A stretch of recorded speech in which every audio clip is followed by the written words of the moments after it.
Alhamdulillahirabbil alamin.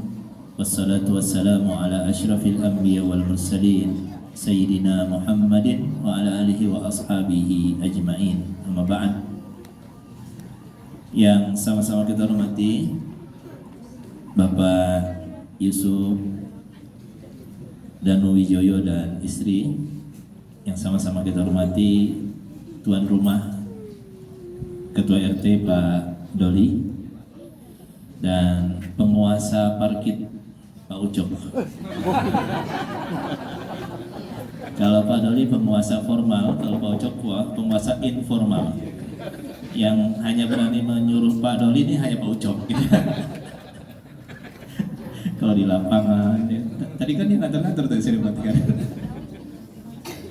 Karena beliau orang tua kita ya. Pak Dodi dan Pak RT Gelatik, Kapten Jenderal Irfan. Ya.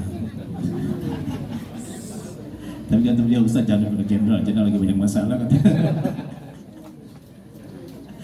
Dan Imam Masjid An-Nur, Ustaz Tubagus Abdul Khalik, dan juga Ustaz Nurdin, pembimbing dari anak-anak. Yang kami hormati juga Pak RT saya nih, hampir saya lupa. Nanti saya nggak bisa pulang kalau saya nggak sebut namanya. Pak Ono, ya. Dan seluruh rekan-rekan, bapak-bapak, orang-orang tua kami yang mohon maaf saya tidak sebutkan namanya satu persatu, namun tidak mengurangi rasa hormat saya, dan juga ibu-ibu yang dirahmati Allah Subhanahu Wa Taala. Pada malam hari ini kita bersyukur kepada Allah Subhanahu Wa Taala karena kita dapat bertemu dan bersilaturahmi sesuai dengan undangan dari Pak Yusuf dan keluarga untuk sama-sama mendoakan Ananda Zunefa Nur Syahidan Syah yang insya Allah nanti hari Sabtu akan melaksanakan akdun nikah dengan seorang wanita yang menjadi idaman hatinya, ya, Siti Zubaidah. Di sini ada Zunefa, di sini ada Zubaidah. Ya, deket-deket namanya ya, yang jodoh ya.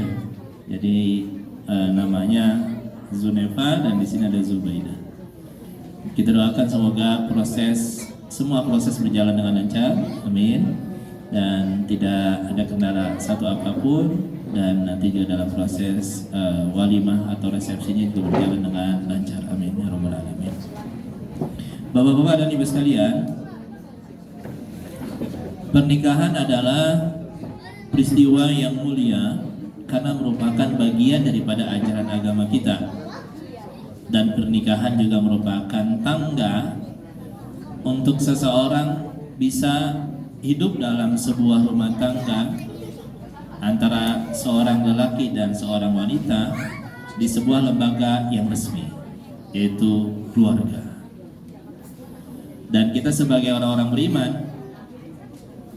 harus mengetahui apa sih keistimewaan keluarga seorang muslim atau seorang muslimah, seorang mukmin atau seorang mukminah, sehingga kita akan terus bersyukur kepada Allah Subhanahu wa Ta'ala karena Allah Subhanahu wa Ta'ala memberikan kepada kita nikmat keluarga. Yang pertama, karakter daripada keluarga muslim adalah terikat dengan ikatan yang kuat, yang dalam bahasa Al-Qur'annya dengan kalimat mitsaqan ghalidha, ikatan yang kokoh ya.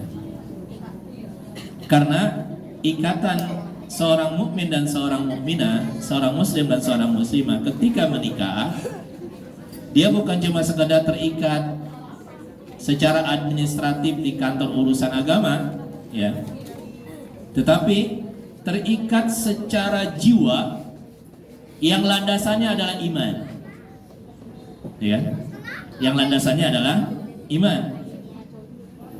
Maka ketika seseorang menikah, tolok ukur keimanan dan tolok ukur agama itu menjadi satu yang pokok untuk diperhatikan. Secantik apapun seorang wanita atau seganteng apapun seorang pria, ketika dia bukan dari kalangan orang-orang yang seagama dengan kita, no way, gitu. Nggak boleh, ya. Maka itu Rasul Shallallahu Alaihi Wasallam di dalam hadis ketika bicara tentang karakter atau ciri-ciri wanita yang dinikahi itu, kata Rasul Shallallahu Alaihi Wasallam, apa sih alasan seorang wanita itu dinikahi? Rasulullah bersabda, tunkahul mar'atu li arba'. Seorang wanita itu dinikahi karena 4 alasan.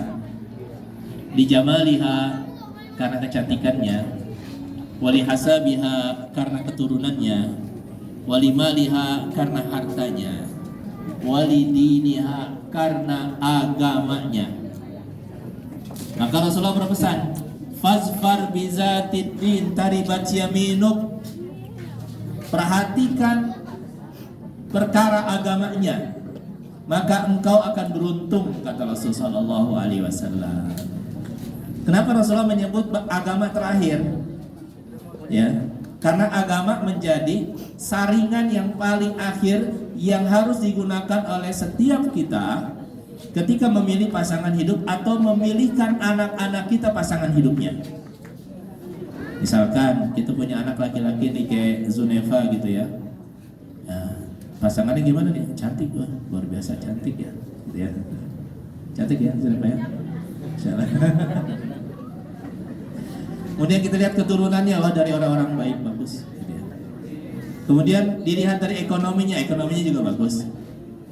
Setelah kita lihat ini memuaskan, kita lihat sisi agamanya.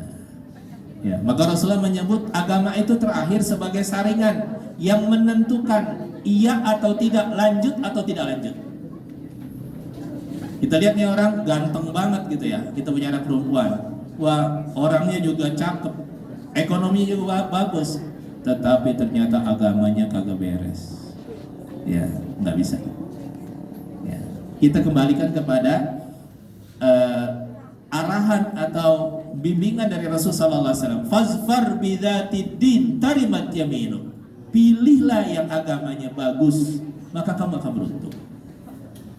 Karena agamalah yang akan menjadikan seorang suami istri itu mampu berinteraksi dalam pola hubungan keluarganya dengan baik.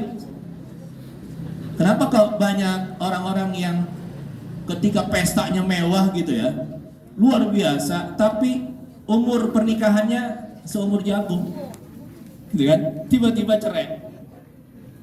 Ya, kan banyak yang terjadi gitu, khususnya di kalangan artis ya. Karena apa? Karena motivasi pernikahannya itu bukan iman. Ya, motivasi pernikahan dan keluarganya bukan iman. Motivasinya lebih kepada unsur-unsur yang bersifat material dan duniawi. Maka di dalam urusan lelaki juga, kalau tadi kan tentang wanita, kata Rasulullah, "Idza ja'akum man tardawna dinahu wa khuluquhu fazawwiju." Kalau ada seorang lelaki yang datang melamar anak perempuan kita dan kita senang dengan agamanya dan kita senang dengan akhlaknya, arti kita kenal gitu ya, kita periksa agamanya seperti apa, kita periksa akhlaknya seperti apa, kemudian kita dapatkan hasilnya baik, fazawwiju, nikahkan aja. Ya. Kenapa? Karena ketika ada peluang kita mendapatkan menantu yang bagus, jangan ditunda-tunda. Ya, nikahin aja. Insya Allah. Ya, kenapa Sat? Mantap ngajar.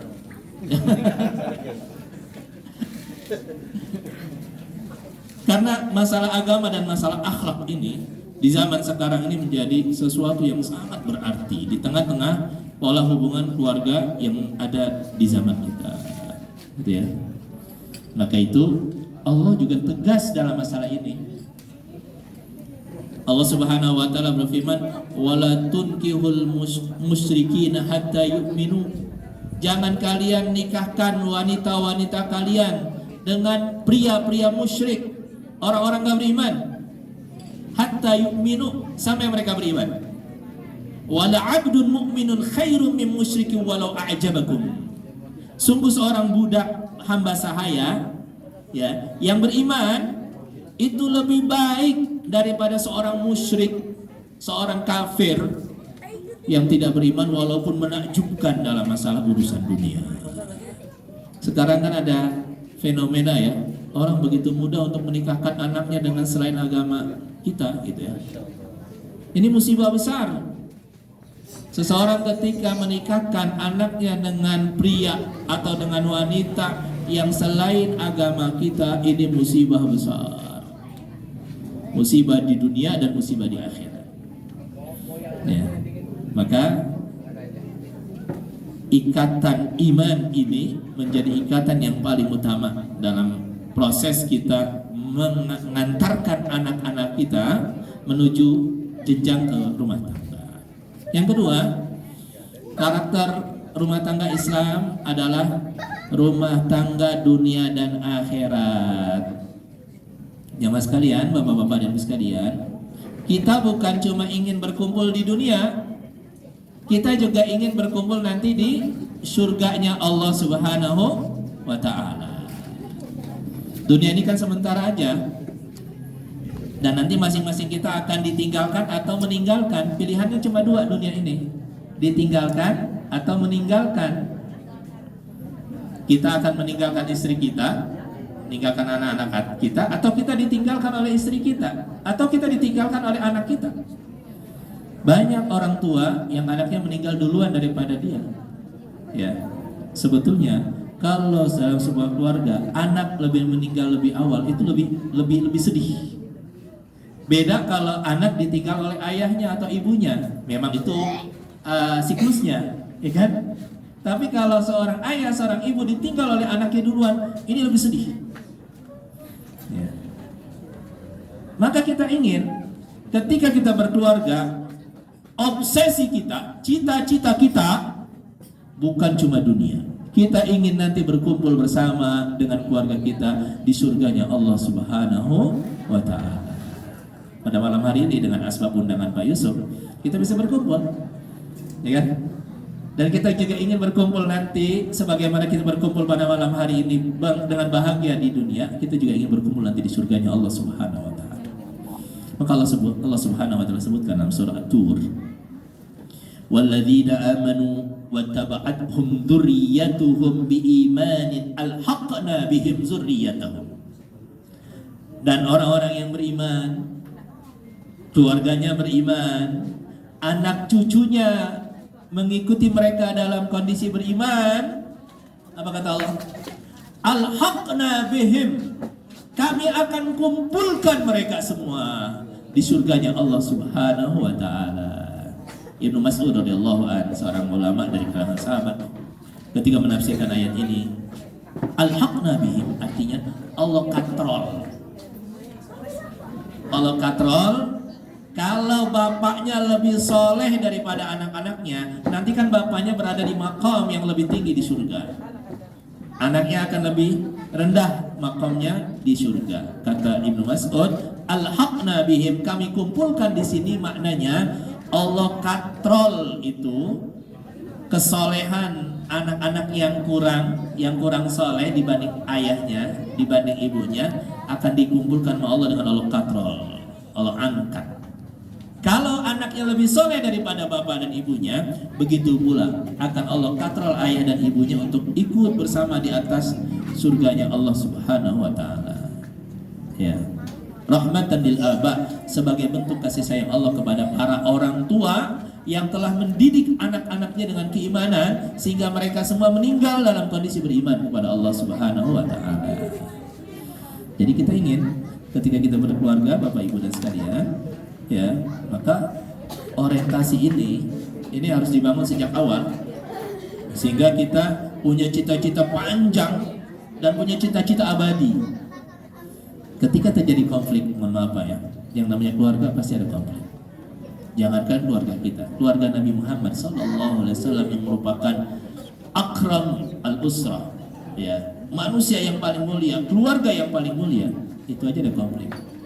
Ya, Rasulullah kan pernah diboikot oleh istri-istrinya, yang akhirnya istri-istri ditegur oleh Allah Subhanahu wa ta'ala. Sekelas Rasul aja ada konflik, apalagi kita, gitu kan? Tetapi kalau obsesi kita akhirat, ya, cita-cita kita akhirat, ini akan lebih mudah kita redam. Kita tidak ingin cuma ada di dunia, kita ingin berkumpul nanti sampai di surganya Allah Subhanahu wa ta'ala. Yang ketiga, karakter daripada keluarga Islam adalah keluarga yang dibangun dengan akhlak yang mulia. Bapak Ibu sekalian, masalah akhlak ini sangat penting. Kita tidak akan bisa mempertahankan hidup rumah tangga ini dengan baik kalau masing-masing kita tidak punya akhlak kepada pasangan hidup kita. Kalau bapak-bapak dan ibu sekalian membaca buku yang berjudul Bilik-bilik Rasul Sallallahu Alaihi Wasallam, ya, bicara tentang rumah tangga Rasul Sallallahu Alaihi Wasallam dan rumah tangga para salafus saleh, itu ada akhlak yang sangat luar biasa. Bagaimana kesabaran seorang suami menghadapi istri, bagaimana ketaatan seorang istri menghadapi seorang suami.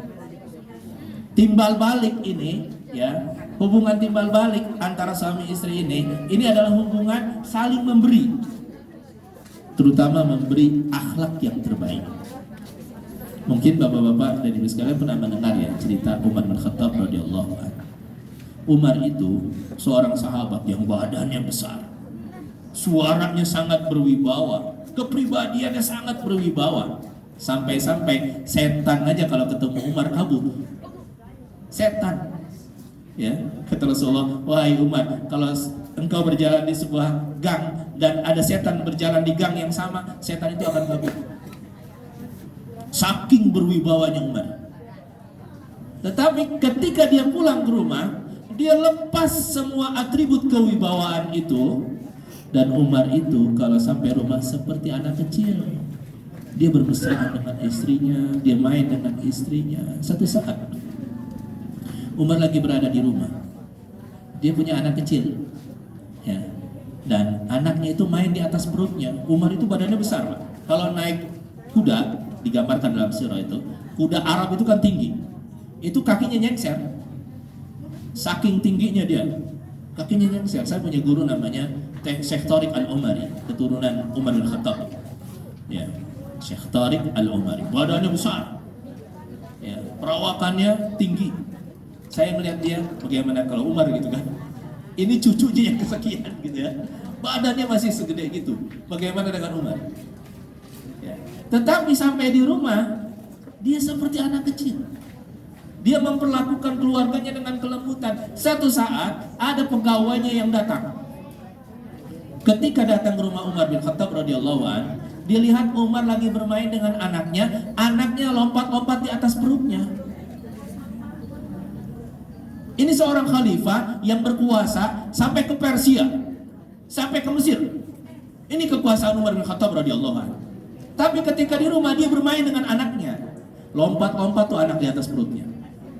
Ketika melihat itu, ada perasaan risih, ya. Si pegawai ini ada perasaan risih.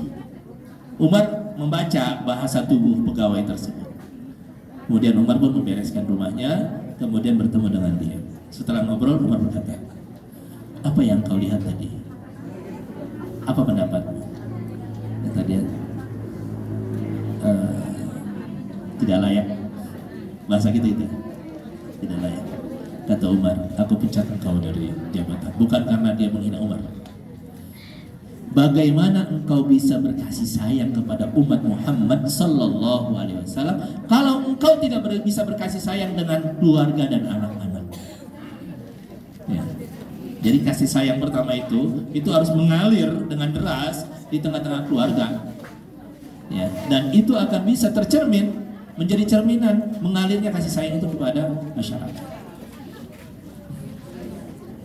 Ini kalau kita baca sejarah para salafus saleh tentang keluarga ini dahsyat. Ya, bagi bapak-bapak saya anjurkan membaca kisah para salafus saleh bagaimana mereka dengan keluarga. Sehingga kita ketika bertemu dengan anak dan istri kita itu kita bisa melihat bagaimana contoh mereka. Ya. Terakhir, karakter daripada keluarga rumah tangga Islam adalah rumah tangga yang merupakan batu bata bangunan peradaban Islam. Bertemunya seorang suami dan istri ini jangan dianggap sesuatu yang sederhana. Ini adalah satu peristiwa sejarah penting dalam peradaban manusia, karena dari mereka lah akan lahir generasi-generasi baru yang akan menjadi generasi penerus keimanan, generasi penerus perjuangan, generasi penerus cita-cita besar orang-orang mulia. Ya.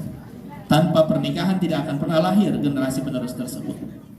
Maka ketika kita menikah dengan niat melahirkan generasi-generasi yang akan melanjutkan ibadah kita kepada Allah, Bapak Ibu sekalian, kita niat, kita bernikah, kita berkeluarga, supaya ada generasi yang melanjutkan ibadah kita kepada Allah, pengabdian kita kepada Allah. Ini akan menjadi suatu ibadah yang sangat luar biasa. Maka seluruh aktivitas kita di rumah tangga itu menjadi ibadah di sisi Allah Subhanahu wa Ta'ala, karena kita bingkai untuk menjadi batu bata peradaban Islam. Ya, kita di Indonesia ini bersyukur Bapak-bapak sekalian. Semangat untuk menikah kuat. Ya, jumlah penduduk Indonesia ini kan keempat terbesar setelah Cina, kemudian India, kemudian Amerika, Indonesia. Ya, kalau dikumpulin seluruh penduduk Indonesia itu sama juga jumlah penduduk seluruh masyarakat di Timur Tengah. Ya, Timur Tengah Pak, dikumpulin semua itu sama juga dengan jumlah masyarakat yang ada di Timur Tengah. Dan kita bersyukur 70% penduduk Indonesia adalah usia produktif. Ini peluang besar. Ketika kita melihat peluang besar ini, Indonesia ini ketika dikelola dengan baik, ya, ini akan menjadi sebuah bangsa superpower baru. Karena memiliki generasi yang 70% saat ini, ya, ini adalah manusia-manusia produktif. Di tengah-tengah begitu banyak bangsa yang jumlah penduduk yang tua lebih banyak. Jepang, Eropa, beberapa negara Eropa itu jumlah penduduk tuanya lebih banyak daripada jumlah penduduk yang muda. Dan kita Indonesia yang merupakan penduduk muslim terbesar di dunia, jumlah penduduk produktifnya 75%. Ini satu nikmat yang besar. Maka ketika anak-anak kita menikah, kita dorong cepat punya anak, ya, supaya bisa menjadi generasi yang akan melanjutkan perjuangan dan cita-cita keimanan dan ibadah kita kepada Allah Subhanahu wa Ta'ala. Demikian tausiah singkat yang dapat saya sampaikan.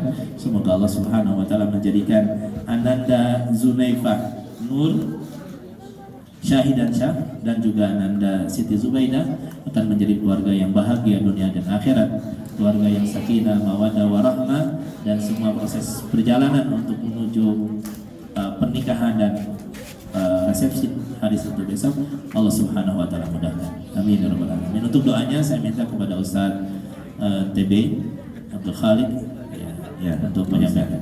Kurang lebih mohon maaf. Assalamualaikum warahmatullahi wabarakatuh. Waalaikumsalam.